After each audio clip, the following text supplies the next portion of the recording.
the Baen Free Radio Hour.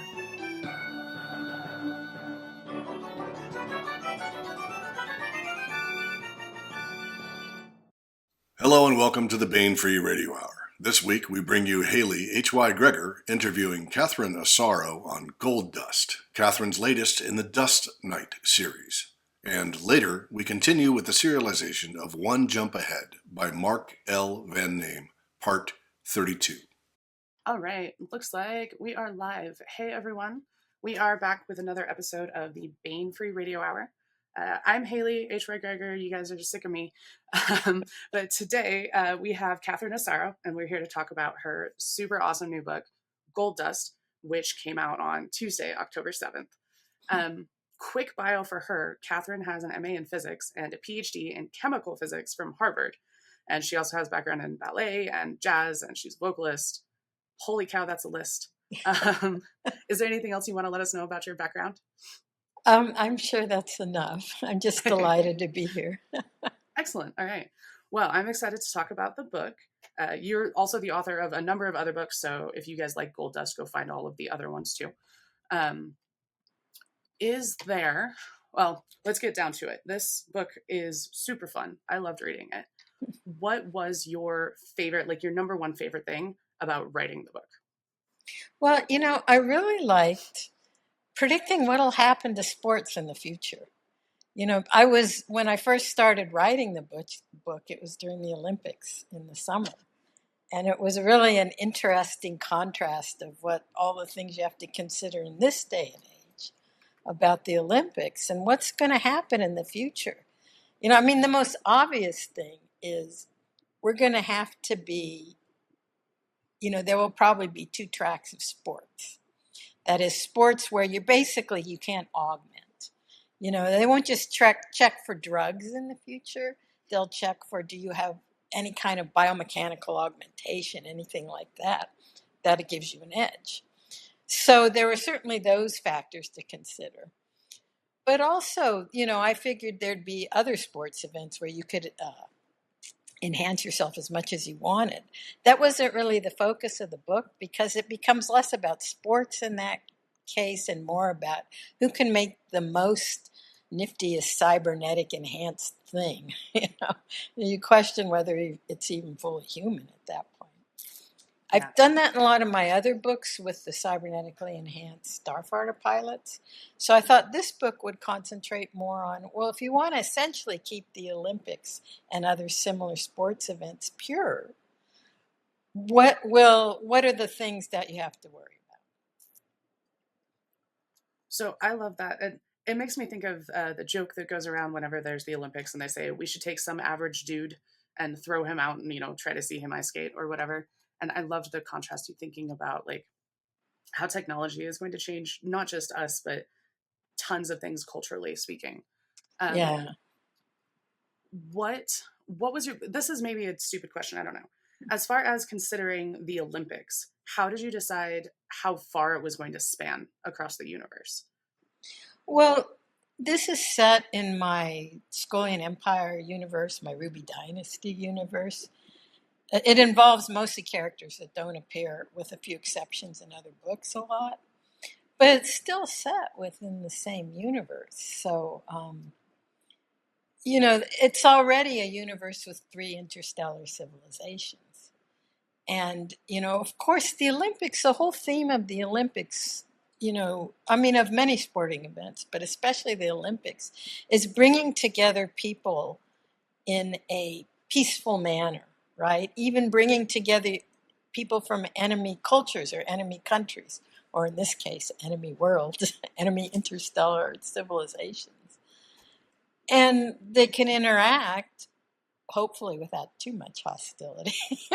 That does come into it, but they try. Well, and you hit a lot of kind of hot topics on it, right? Like there's a lot of controversy going into the team that you set up and traveling to a new system and trying to qualify, right? Do you want to dig into any of the things that you did with that? Well, there were 2 aspects. One was the cultural aspect. I've set a number of books on this planet, Raylicon, where there's an undercity, which is one of the worst slums in the Imperial Age, but actually has its own culture. they just don't. They want to be cut off as well as everybody else in the civilization doesn't want anything to do with them. So people don't know about the beauty of the culture. They only know what leaks out. And what leaks out is from the drug cartels. There are two criminal drug cartels down there in what's called the Undercity. That's the slum beneath the desert, beneath this shiny city above them. And they reach out because, they're nefarious, trying to extend their market. Right, so that's all that gets out about the Undercity. So people have they think it's a lot of homeless drug addicts who live down there. It's actually not. They have their own very beautiful culture. But with it comes a lot of poverty, a lot of prejudice from people above the ground. And so this book deals with them for the first time interacting in a major manner with the people, the very rich, wealthy people from the above city. Because this Olympic team is made up of both. And they're really good runners down there in the Undercity. I mean, they had to become good runners because that's pretty much the only way they had to get places. They can't risk using mechanized transportation because they live in ancient ruins that are very well preserved, but they can't risk doing anything that'll damage it. And they also can't afford much. So over the generations, they became very good runners. Well, the people in the above city, of course, they want to win, so their coach recruits them. So that side of the story deals with the interactions between these two essentially hostile groups to each other. And it's a microcosm of the Olympics overall, which is trying to get groups from different countries, or in the case of this futuristic story, groups from different worlds, different interstellar civilizations. So trying to get them to interact in a peaceful manner. The other thing that I found really interesting is the minute you start taking people to other planets, athletes, even if these are planets which are terraformed or designed or biosculpted so that humans can live there, no matter how close you try to get close to what's natural for human beings to live in, you're going to have differences in day length, in atmosphere, in gravity, and even tiny differences in gravity, for example, are going to affect how people run. If you live on a world where the concentration of oxygen tends to be much lower, let's say on the low end of what humans can tolerate, it's essentially like you're training at high altitudes on Earth, which gives you an advantage when you go to worlds with a higher concentration of oxygen. So there's a lot of things to consider, and what goes into how much can you prepare, what's allowed. There's all sorts of things which we can talk about more, but it was just fascinating for me trying to figure that out, work out some of the science behind it. I don't put a lot of science in the book because I don't want to slow down the plot, but it was fun thinking about it. I thought all the science was well balanced. And we can talk about that, or I wanted to know, so were you like an Olympics junkie growing up? I wasn't really. I liked it. The thing I liked was ice skating and gymnastics, and I'm writing about running. I was a runner when I was much, much younger than I am now. But one thing that got me interested in doing again when I was writing this book was running some more. I mean, I'm much older now, and I'm small. My characters all have very good builds for runners. That's part of what makes them such a good runner. And I don't. I have a short stride. I'm a small person with a short stride. But I thought, oh, what the heck? It's good research. So I started running, and I've run a few short races, like 5 kilometers. And I like it. It's fun. I'd forgotten how much I enjoyed it. That actually really comes across in your writing, because I was a swimmer, and so running is the bane of my existence. But reading this, like, your characters really find joy in running, and there's a little bit of catharsis there, but they're not just doing it because they want to compete, right? It's part of their lifestyle, but it's also that's right. Yeah, joy. So that was well explained, I think. Yeah, basically, they grew up in a culture where the faster you can run, the more likely you are to survive. It's not just a sport. In fact, I think it's rather odd, even humorous, that these people use a method of survival. They made it into a game. And the thing that really surprises them is they just run around in circles. You go on a track and you run around in circles. Now, what's the point of that? You run to get somewhere, right? Or to get away from your enemies if you don't have enough people on your side to survive an encounter with them. All right. So, since we're talking about how they developed over time, because you have a really small, isolated civilization that you're talking about. So, we became great runners. They also have another special skill that suddenly this population in the Undercity is very interesting to other people. Do you want to tell us a little bit about that? Yeah, this actually came in some other books about this planet, but since Gold Dust is meant to be a standalone, it is actually the second in the Dust Knight series. The first was the Down Deep, but I wanted this to be a standalone. So, I tried to give all the background of what happened with this culture. Because they've been so isolated for many, many, many generations, they were there for thousands of years during the dark ages of the civilization after the interstellar civilization collapsed. They were just down there, interbreeding among themselves. Some with the above city, just enough so that they didn't become so inbred that they died off. But what happened was traits that were many generations ago more common among their peoples have mostly disappeared, including certain neurological properties of their minds. They have certain brain organs that are either more developed or don't exist in most humans. And because they were so isolated, they kept reinforcing those genetic traits. It wasn't necessarily all good. There's a lot of genes that contribute to these traits, and some of them also carry negative traits too. But unlike the rest of human population spread out across the stars, there's trillions of people now that in this universe I've created, trillions of human beings, and there is a very small, like you said, isolated population of several thousand.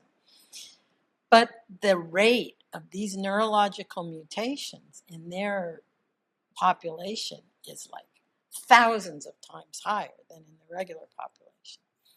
And why is that important?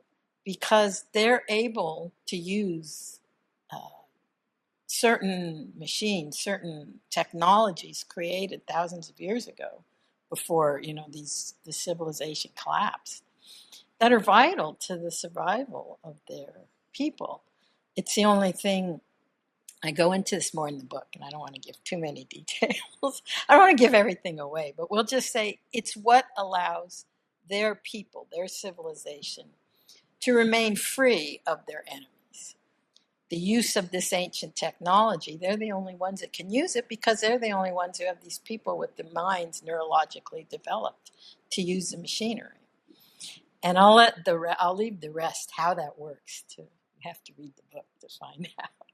Okay. Do you want to talk about how that specific neurological thing impacts language and culture for them? Well, yeah, this I had a lot of fun with. I'm kind of verbose when people get to know me. But when I first meet people, I tend to be taciturn. And I think this was reflected in my characters. And at first, I didn't plan to do it that way. But I noticed as I was writing, the very first book that ever dealt with any of this, I do have other books that deal with this culture on this planet, I realized didn't say much. And it gradually, as I wrote the book, the very first book, which was Undercity, which is not part of this series, but it was set on this world, they had a very truncated language. But their inner mental, thought processes were actually quite complex and sophisticated. Well, why? And I thought, well, it's obvious because the neurological mutations that allow them to use these ancient machines make their minds make much more neurological connections. So there's side effects, like they have very strong empathy. They're able to sense other people, mirror their emotions, so to speak. A very few of them even have rudimentary telepathy. That is, if you have intense thoughts on the surface of your mind and you're close to the other people similar to yourself, you can pick up their thoughts. So this led them to not need to have to say as much. Plus, they just tended to be taciturn anyway.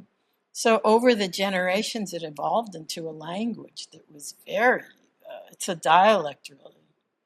It often leads to problems between them and the people in the above city because they don't say much. And they don't even use words with more than 2 syllables often. If they do, it's ridicule or great honor. So when they hear, their coach one time told them in one of the books, well, the chairperson of the anthropology department at the university in the city wants to talk to you. They thought this was hilarious. They thought she was making fun of this person because of all the multi-syllables. I can't even say Syllabic. it. All the words Syllabic. with many syllables. Yeah. So, as I wrote more books set in this civilization, I had fun, fine-tuning that dialect. And it gives an added layer of conflict or tension between them and the rest of the universe because people can't even understand them who haven't grown up there. So, they essentially have to learn another language to speak with other people. It's really a dialect, so they have a lot of the fundamentals already. But it's learning a new way of communicating. I'm curious, is there a specific accent that you imagine them speaking in? Well, they have what's called an Iodic accent, which is actually the accent of the nobility. And it's because they were from the original settlers. Their language came down from the original settlers of that planet. And then they were isolated for a long time. So although they developed this dialect over the years, they actually have an accent which is associated with the nobility of these worlds. There's no specific accent on Earth that I associate it with, but I imagine it's very refined accent. It's very clearly a distinctive accent. Yeah, that's fascinating because it's a more clipped speech. Obviously, the people from up above think that I can't understand your accent, the dialect you're speaking. And because it's so truncated, they think the people who live in the Undercity are actually very smart because a lot of them have extra brain, make extra neurological connections. So they're actually quite intelligent. But to people outside of their culture, they don't sound smart because they speak in this truncated, not got time for you kind of a dialect. Yeah. I did a good job, though, of showing all of the contrast between the two societies, because then you have the city of Christ up above, which is totally different, and they had to adapt to almost a polar opposite environment. I don't know if you're interested in talking about how you kind of developed that one. Well, yeah, of course, they live under the city. They live in this vast network of ancient ruins, some of which were put down there thousands of years ago by the original settlers of that planet, and then fell into ruin after there was a collapse for thousands of years of interstellar civilization. I go into this background in the book, but basically there's several thousand years of time when interstellar civilization collapsed and then gradually they build back up. So, why did they go down to the ruins? Well, there's a lot of reasons. One is because their minds were so sensitive, they retreated from the rest of humanity. And that goes back to these neurological traits and why they're so concentrated in this population. The other is because it's hot on that planet. The terraforming's failing. The oxygen content in the atmosphere is going down. The temperature is going up. There's no surface water. Most of the water is poisonous. You have to filter the water to drink it. It's not a nice place to live. And the only reason that it survives at all is because it was the original place where the settlers from Earth came. It's like the home to their whole civilization. And there's some very wealthy people who live in the city above ground. But it's hot and it never rains, right? The weather has to be controlled, by technology just to make it livable for humans. And it's only in a very small area that humans live. Really bright sun, really long days too, 80-hour days. So 40 hours of sunlight, essentially, 40 hours of darkness. This very, very unsettling, often upsetting, sometimes thrilling for people from underground when they come up above ground and see sun for the first time. I mean, it's and for like so long. It's hard to get to. They have to adapt. They have to adapt to the heat because it's cooler underground. That's another reason people retreated underground, so long ago, was because it's cooler and it's a hot planet. So they have to adapt to that. They have to adapt to buildings. I mean, they have structures under the ground, but not buildings, like skyscrapers that reach up to blue sky. What would you do with an 80-hour day? I don't know. That's a lot of sun, a lot of darkness. I have the characters sleep 3 times in one day. They sleep in the middle of the day because it's also the hottest then. So they have to retreat anyway. And they sleep once early in the evening and once late, once just before the sun comes up. How much of your background, educationally speaking, with your degrees, did you use when you were developing the planets and stuff? Well, I use more than I realize. Yeah, when I first started sending my books to publishers, there was one, or to editors. There was one editor. His name was David Hartwell. He was one of the greats in the science fiction field. And he wrote back to me and he said, "Well, this is what we're looking for, hard science fiction." I didn't know what that meant. I said, "What? What did you call my science fiction?" And he said, science-based science fiction. And I said, "Oh, am I writing science-based science fiction?" He said, "Well, yes, of course." And that's when I realized I assume a lot because of my background that I don't even realize I'm doing. I put a lot of science into it because I have a lot of science in my education.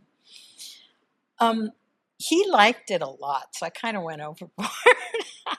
When I first started writing, I would put all sorts of science explanations into my work, and some readers loved it. They loved, and I'd put in appendices where I worked out the equations and stuff. They really liked that, and they'd enter into a dialogue with the author, me, about the science, and they'd try and work it out. So, that is definitely a subset of my readership that liked that.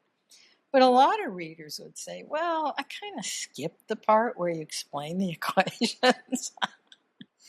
So after a while, and when I went back much later in my career and looked at some of that early stuff, I kind of thought, well, you could ease up a bit here. I remember one book thinking it had this really exciting plot, and then it kind of came to a screeching halt at one point because I wanted to talk about the genetics. So I don't really do that. I mean, it's still there because that's my background. So the science is still there. I just don't spend a lot of time explaining it. I work it out a lot. And it isn't just that I have a degree in science. It's also that getting that PhD, you learn how to do research. You learn how to extrapolate, because that's what a PhD is. It's doing research and extrapolating the known to something new, which is what science fiction is about, too. So it also helped me from how I approach my work. And even, to have an interstellar civilizations, you have to find some way to get people to different places in a reasonable amount of time, right? If you're going to a sports competition on another planet, you have to get there while everyone's still alive, right? Well, and training on a spaceship for a year if you're traveling for Yeah. that long, doesn't sound like fun either. Yeah, exactly. That's a good point. Yeah. So when I first started writing these science fiction stories, I said, well, I have to work out something that's at least mathematically correct, even if you can't physically do it in the real world. And I did. I mean, I've talked about this a lot in other interviews too. Basically, I figured out how you could change what you could add to the equations of relativistic physics to make it possible to circumvent the speed of light, the problems at the speed of light. And it was very simple. It involved adding what's called an imaginary number to your speed, which it's imaginary, right? So you can't do it in real life. But physics is full of, things done with imaginary numbers. And so I just did it to the equations of special relativity. And it worked. It got rid of the problems at the speed of light. Also introduced an imaginary universe. That depends on imaginary numbers. You remember that from grammar school, the square root of -1? It's not real. But there's a whole thing in physics based on that idea of the square root of -1. So I wrote up a paper and I sent it to the American Journal of Physics. And after a few rounds with the referees, they published it. Nice. And they told me when they published the paper, they said, make sure you say in your paper that this is a thought problem, that you're not claiming it's actually possible to go faster than the speed of light with physics as we know it today. So I did. Right. Well, and I love that you were able to extrapolate on that and then turn, it into well, actually, it was the inverse, right? You wrote the book and then you took that to the next level. Well, I I love that actually got published. came up with the idea before I got published, before I wrote the book. Okay. Because I was just so annoyed by the fact that you couldn't have an interstellar civilization if you couldn't get to these planets in a reasonable amount of time. What other aspects, or I know we're talking about gold dust, but I'm fascinated by the concept of coming up with a book idea from that kind of a basis. What else do you think that your background influences as far as where you get your ideas? If anything, I think that's fascinating. It's so hard to say. One time I did actually come up with an answer for this. It was, I wrote a blog post for John Scalzi's Whatever blog about this a few years ago. I had written Undercity, which was the first book I ever wrote that involved this place called the Undercity.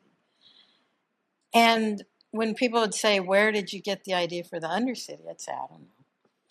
Because I didn't. I consciously, at least, didn't. But a few years later, I ended up helping write the Wikipedia page for my high school. And because it was a rather complicated Wikipedia page, because my high school for a long time was, it's an urban inner city high school that for the first years of its existence was also one of the best public high schools in the state of California. And the people at Wikipedia didn't believe it. So I had to actually go get proof and there's a whole master's thesis written on my high school. Because it went from being one of the best in the state over a period of decades to becoming one of the worst. And now they're climbing back up out of that. And there's a lot of reasons for it. There are changes in tax laws, just the whole way it was formed, the funding that they had. But while I was writing it and writing about what the school was like, I realized I don't like the word inner city. Urban inner city high school bothers me, that phrase, because there's stereotypes that are implicit in it and they're negative.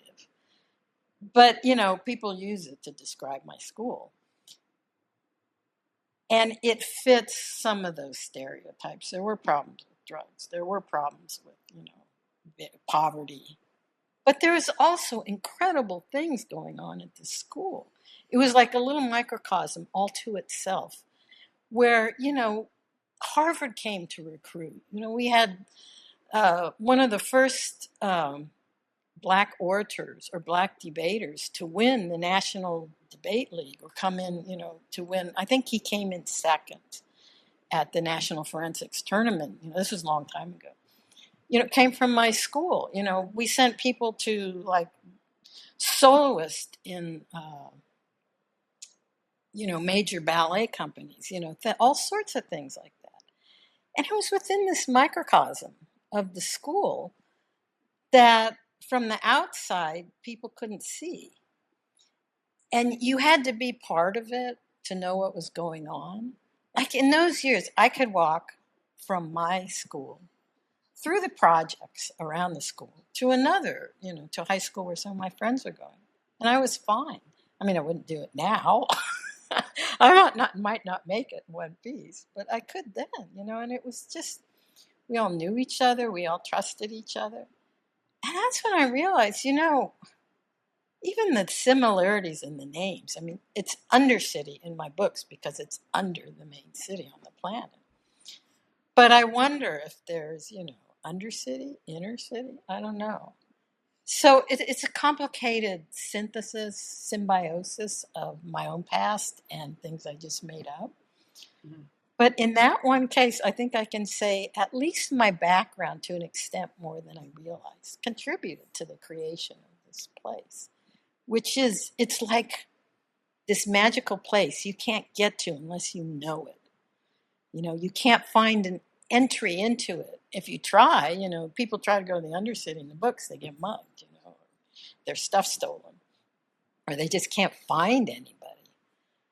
Or they find the fake Undercity, which I loved, because I don't know, where they're selling counterfeit, or they say, this is from the Undercity, but it's not really. The concourse, yeah, that's on top. It is barely beneath the surface, and it's a tourist trap. It's like, look at this, and it's a real glitzy tourist trap with clubs and stuff, and they claim to be selling Undercity goods. If someone from the Undercity actually comes up to the concourse, the police throw them in jail because they don't want them messing up their gorgeous tourist attraction. Mm-hmm. No, that was very much like if you find something really fancy on the internet, you order this artisanal thing and then made in China on the sticker when you get it. Yeah. Awesome. Okay. All right. Let's see. This is like asking somebody what their favorite child is or who their favorite child is, but I always like to ask this question. You have a lot of really great characters. Who is your favorite? Oh, that's hard to say. Yeah. Saws is one of my favorites. She's not in any of these books. I really like Major Bajan. Yeah.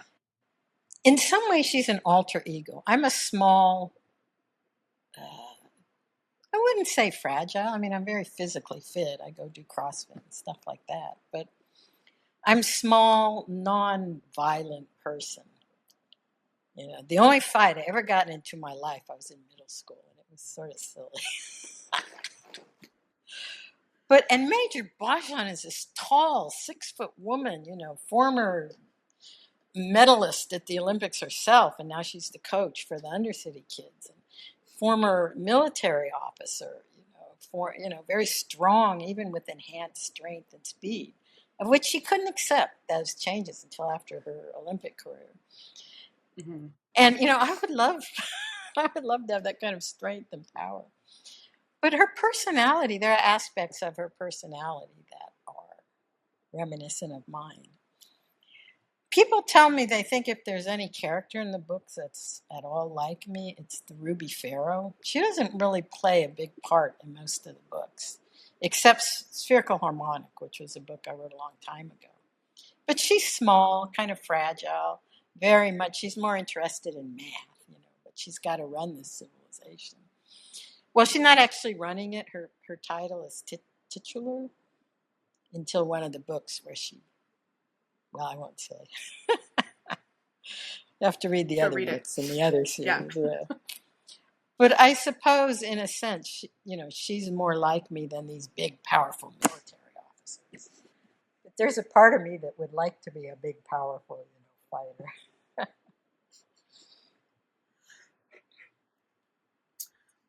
I am also very short, and so I understand that, because sometimes you feel like I'm not being taken seriously, and it's because I'm Yeah. 5'2". And, if I was a foot taller or 6 inches taller, would you be taking me more seriously? So I absolutely get that. Okay, so what's your favorite character? Was there a favorite scene or like subplot line maybe that you really enjoyed, or both? What do you think readers are going to enjoy the most? If Well, you some can do it of without spoiling. the scenes, without giving too much away, there was one scene in the book, which it's not really well, the book has several climaxes, and it occurs at one of them. And it was just super cathartic to write for me. I mean, the idea of overcoming incredible odds against you and succeeding was very satisfying for me. And before I wrote this scene, I played it over and over and over in my mind, coming up with different ways to write it, or fine-tuning how I wanted to write it.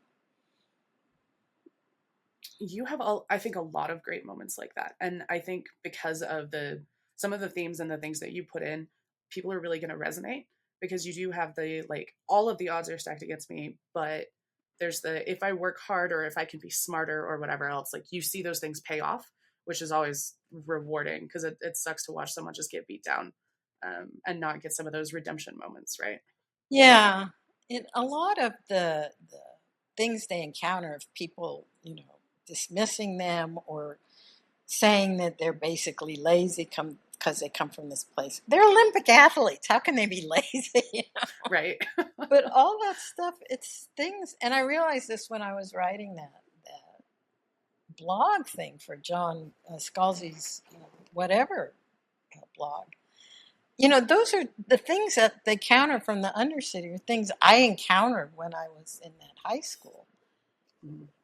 Or as a woman in physics, people just not taking you seriously because obviously if you're a woman, your intelligence is inversely proportional to how you look, right?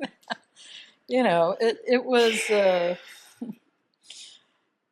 and that's what they fight against. And maybe I'm basically a cup full, half full gal, because my optimism says if you work hard enough, eventually, despite all the setbacks, they did eventually. Well, like you said, there's optimistic moments. I don't want to give away. No, don't. That's great. Like I said, so when I was sending the questions, I try to keep them vague, because sometimes, like, there are things that authors are like, oh no, that's a huge, it's a reveal. Even if it's something kind of small, right? So it's significant, you want to hold it back. And so I don't want to be like, oh, so this one thing, and you're like, I wanted people to read the book first. Well, you're doing a very good job. Thanks. With that, I'm gonna jump. Well, let's see. Yeah. So, okay, with your characters who are very empathetic, right, and the way that they're able to communicate, you have a couple of relationship, like spouse couples, and obviously the way that they communicate is very different from the way that we are able to communicate with our spouses and partners. Do you think it would be a good thing for humans to have those kinds of abilities, or how do you see that playing out? I think to some extent. I mean, some people have more empathy than others. So saying there's some people with exceptional empathy is just an extrapolation of how we are currently. I think mirroring others' emotions is even a medical term now. So, probably. I take it to the science fiction extreme where they actually sometimes can exchange thoughts. And with spouses, it's much more,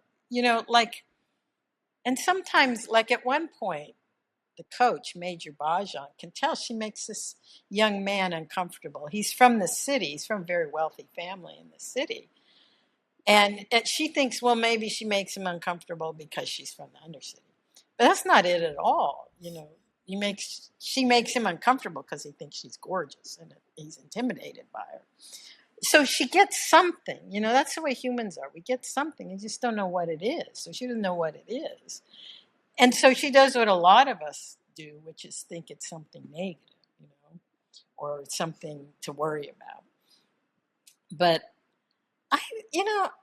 I think some couples do have that kind of compatibility, not to the extent in my books, but you even hear about, couples who know when something happens to the other one. In fact, something like that happened to me when I was pregnant. I was 9 months pregnant. And I was at the time a professor at Kenyon College. And my husband was an adjunct professor at the time.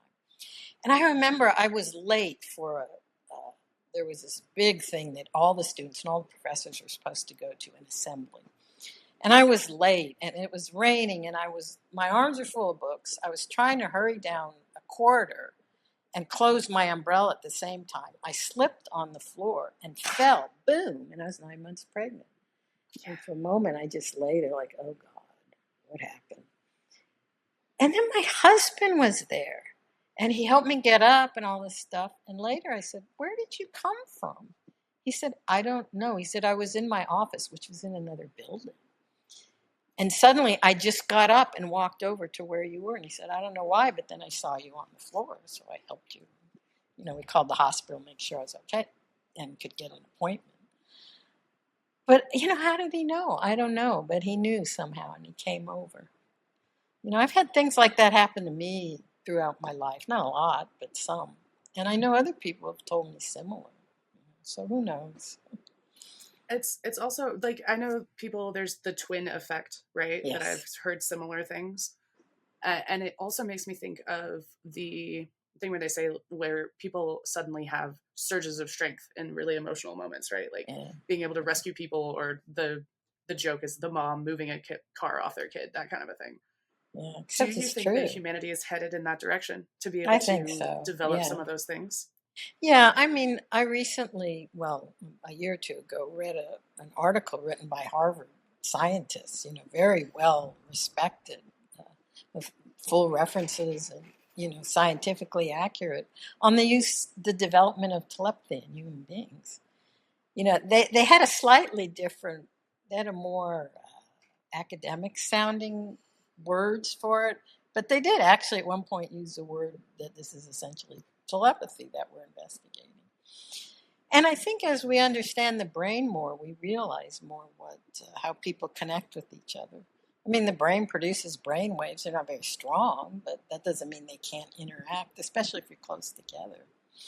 And if you know, the whole thing about, we haven't really talked as much about the other side of the book, which is this one character learning how to use this neurological network that extends beyond normal information networks.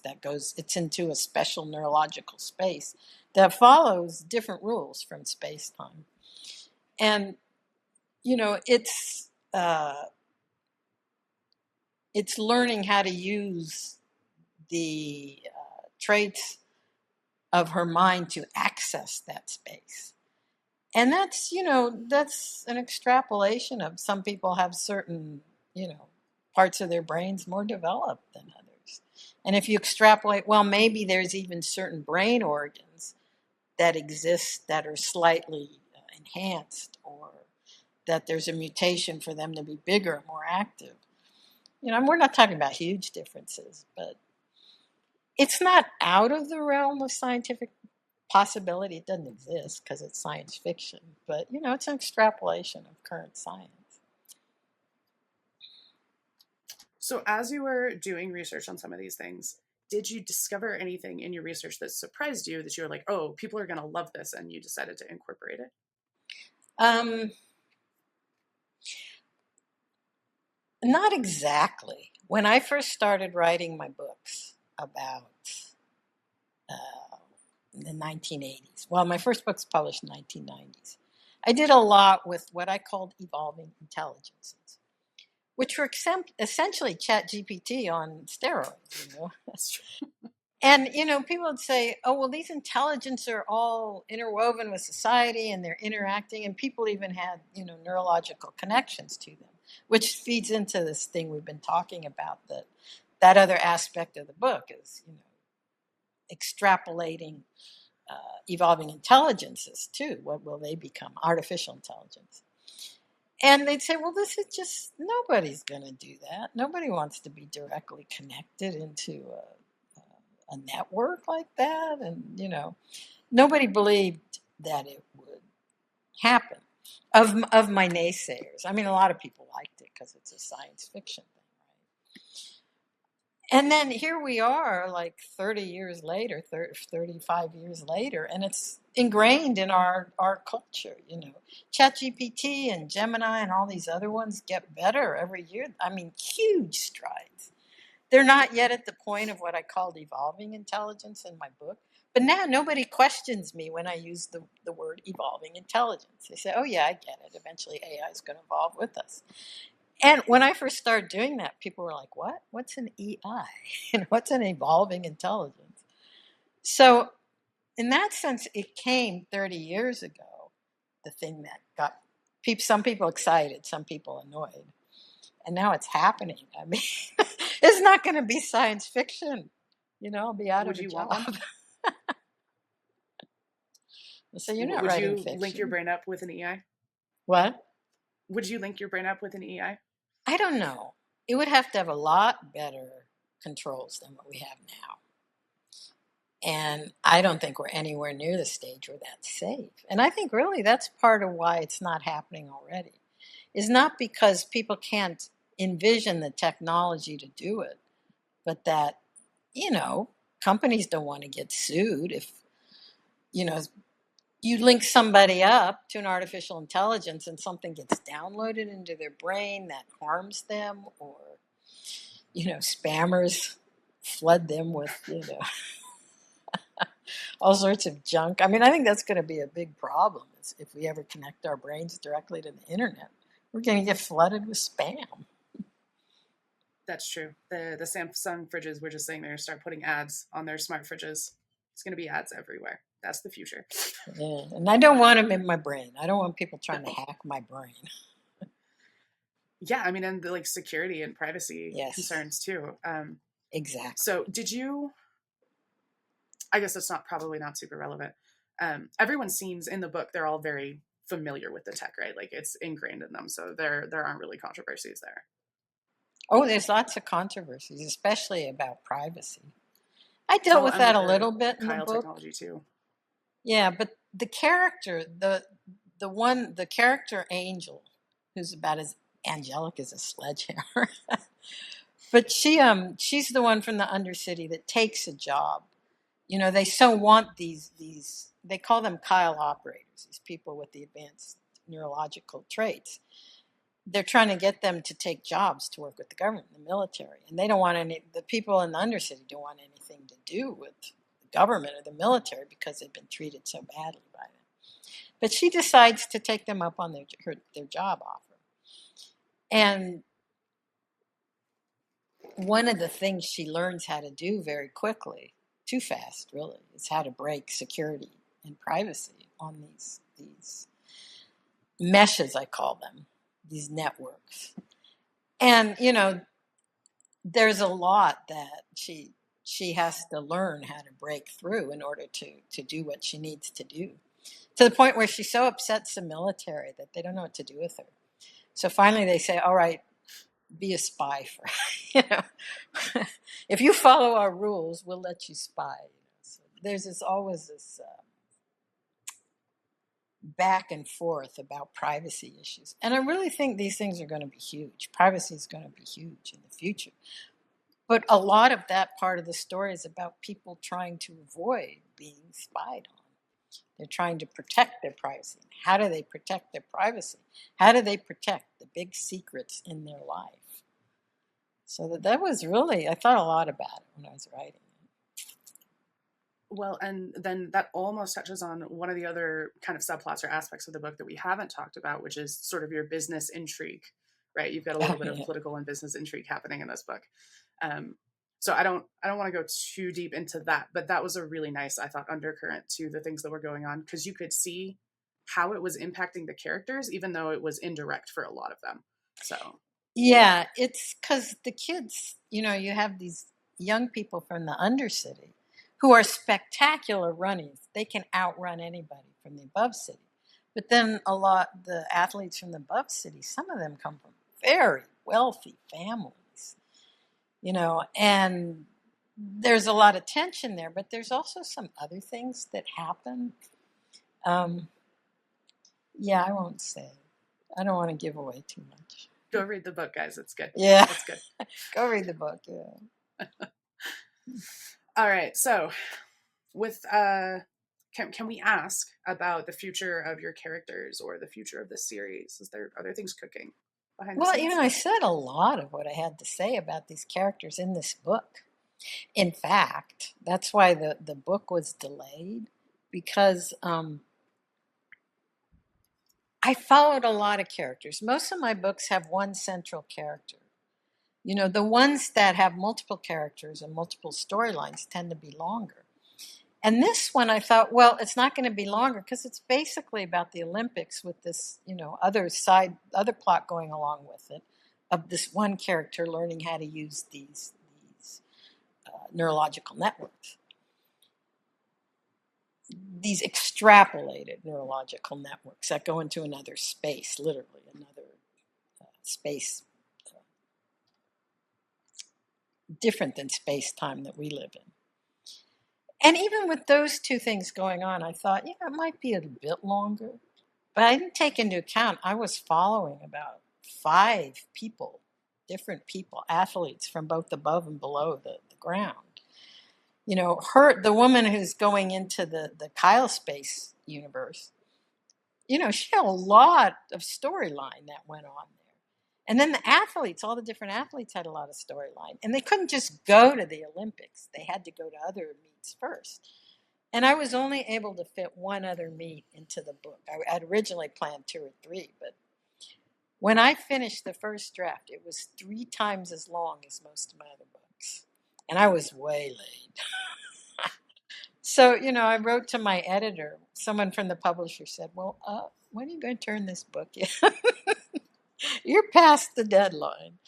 And so I explained what had happened. I said, I'm trying to cut it down. So I said, well, that's good, They said, we'll let you have it as long as you need it. But yes, cutting it down, helps. So they gave me an extension, and I managed to get it down to about 2 times as long as most of my books. But it's still, a lot happened, a lot came to pass, and a lot was resolved about the tensions between the 2 different civilizations. I mean, they still exist. It didn't solve all the problems in one book.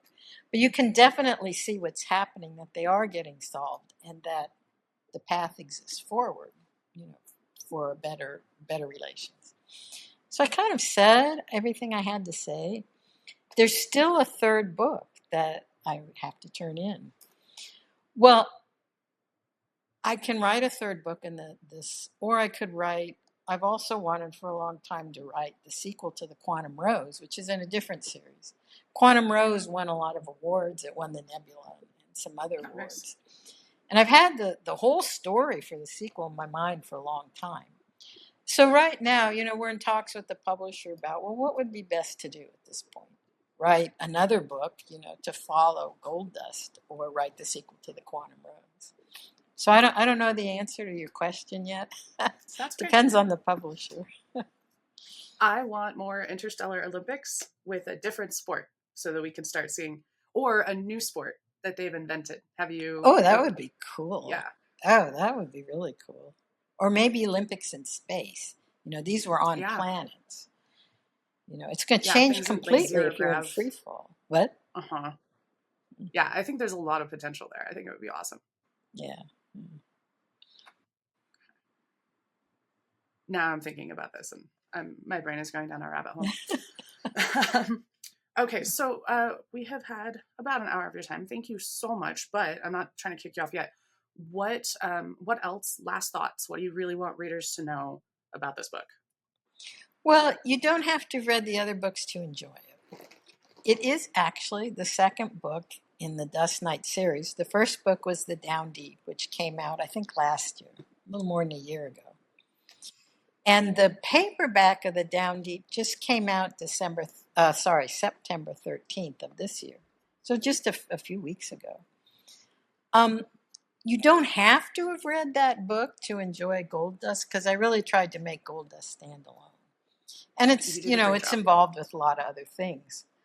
But at the same time, I mean, it adds depth, I'm sure, to the world building and to the characters, some of the characters are in both books. So read that So one. I think Read them you did a both. great job making it stand alone, because I hadn't read the first one, so I came into it blind.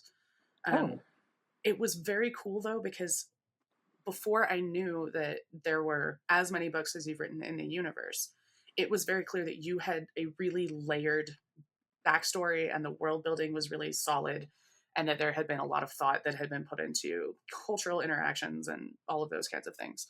And so I think that that is indicative of the work that you've put in and the years that you've put into like really bringing the world to life.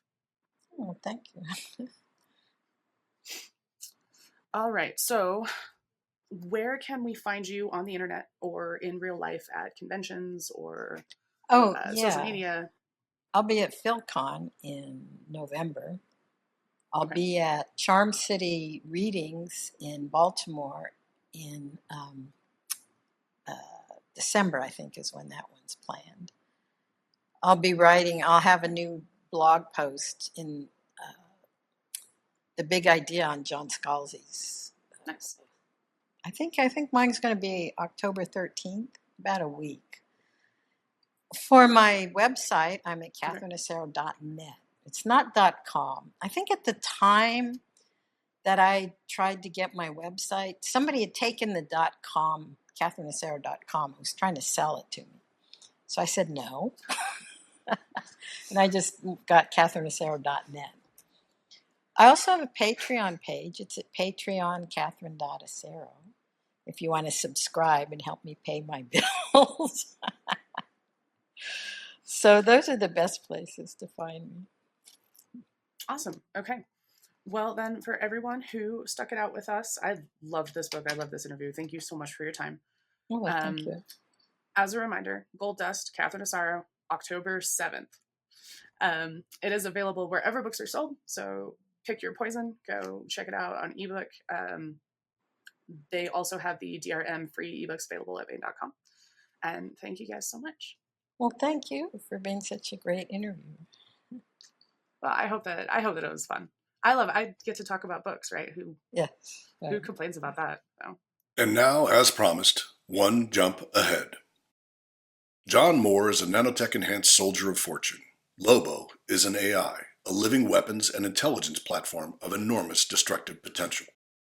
Two very dangerous wolves in a galaxy of deadly corporate and paramilitary predators. But Moore has grown weary of the killing, and just once he'd like to finish the job without leaving a trail of blood behind him. Not going to happen. Not on a pristine planet called Macon, where two gigantic corporations vie for control of the local jump gate and access to the riches of an undeveloped world. Dealing with a kidnapping and extortion scheme is only the beginning for Moore and Lobo as they work to stay one jump ahead. Chapter 11. The bartender was right about Bar None Travel, which sold me a set of ID codes for a small tourist shuttle that made more money for its owner by sitting in storage and renting its identity than it ever had by carrying passengers. Loaded with those codes and sporting a little custom camo work Lobo generated for the occasion, we fit in perfectly with the other ships. Swarms of them flocked up and down the coast of Beckinsdale, platoons of gawking tourists staring out of their translucent portals, floors, and walls at the natural cliffs and the man-made rock edifices built into the pitch-black stone here and there along the coastline. Our successful cover did nothing to ease Lobo's annoyance at the time he'd spent in storage. "I know I've told you drink dispensers were stupid," Lobo said, "but I was wrong. I only thought they were stupid because I hadn't spent any time in recent years with dirt-bound loaders. Now, though, thanks to you, I have that valuable experience. Yes, now that I know what stupid really is, I have a whole new appreciation for drink dispensers." We were easing our way through the tourist throng, our gently weaving course keeping us within monitoring range of Osterlad's headquarters, but not stranding us in any one position for long. Lobo was tracking the movements of people in and out of Osterlad's building, but so far there was no sign of the man himself. Normally, I appreciated Lobo's powerful multitasking capabilities. But after listening to his whining for the better part of the morning, I couldn't help but wish that his designers had somehow made the speech and sensor systems compete for the same processor cycles. "How many times," I said, "do I have to explain to you that I had no other reasonable option? I couldn't exactly walk down the streets of Queen's Bar with you now, could I? Picture me at the sleep safe. I'd like a room for one, please, and a giant holding vat for my PCAV." "John," Lobo said, "there's no need for sarcasm. I will accept your apology." I resolved yet again that if I ever meet any of the programmers who worked on Lobo's emotive logics, I'll lock them in storage for a month with him, a loader, and 2 drink dispensers. Our first view of Osterlad came at lunchtime, when a trio of bodyguards led him the 3 paces from a pop-up executive elevator to the idling ground transport, a heavily armored limo nestled in the center of a diamond of similar vehicles. We tracked Osterlad's convoy as it rolled along the Main Coast Road. A 2-seater VTOL craft followed about 25 meters behind and above the motorcade. It stayed back as the crew reached a restaurant that hung off the edge of the cliff on carbon fiber supports that blended nicely with the rock from which they jutted. I briefly considered making a play for Osterlad there and then, but only briefly. The place was thronged with business, so the collateral damage would be unacceptably high. I hadn't been able to shake the image of John's dissolving head. The last thing I wanted was to pile up more casualties. While Osterlad enjoyed his lunch, I snacked on some local produce I picked up at a Queen's Bar open-air market where you could buy everything from fresh fruit to fish and fowl still flopping, to projectile and energy weapons, to an assortment of injectables and ingestibles that would put any clinic or drug center to shame, to men and women augmented with the latest in sexual prosthetics. Lobo kept us with a tourist flock, so we enjoyed close-up examinations of the various business and government rock edifices. My earlier impression of them as verging on temples wasn't far off. Most faced the ocean with facades adorned with columns, terraces, statuary, and other belief system trappings, no doubt intended to inspire and intimidate visitors. The faces of Osterlad's building glared at the ocean as if daring it to take on the arms dealer. Under IR and broadband transmission scans, neither a feature of the standard tourist viewings, many of these same architectural goodies ran hot, their signatures revealing them to be little more than thin coverings over active weapon and sensor systems. When Osterlad emerged from the restaurant, we migrated back toward his headquarters, but we gained no new data. The procession took a slightly different route this time, winding away from the main road and looping on a longer path back to his headquarters, the VTOL maintaining its protective position. His team was too good to repeat a route. Maybe we'd fare better when Osterlad headed home. No such luck. At the end of the workday, Lobo was sporting a new logo and we were flying with a new tour group, but nothing else had changed. Our position was good, but as evening fell, I had to accept that the man was either working late or lived at his headquarters. Given his business, I feared the latter. The tourist trade died with the setting sun, so we returned to the shuttle base with the rest of the pack. "What's next?" Lobo asked. "How closely can you monitor his headquarters from low orbit?" I said. "I can track Osterlad if he emerges from the structure," Lobo said. "But without attracting a lot of attention, I can't get to him in time to do anything useful." "At this stage, data is good enough. All we've learned so far is that he's appropriately careful during the daytime." This has been the Bane Free Radio Hour. Thanks for joining us at the heart of science fiction. Join us next week for the first half of Sean Hazlitt's interview of David Weber and the contributors Marisa Wolf, Jacob Hollow, Dan Butler, Thomas Pope, and Jane Lindskold on their work on challenges. And later, we continue with part 33 of One Jump Ahead by Mark L. Van Name.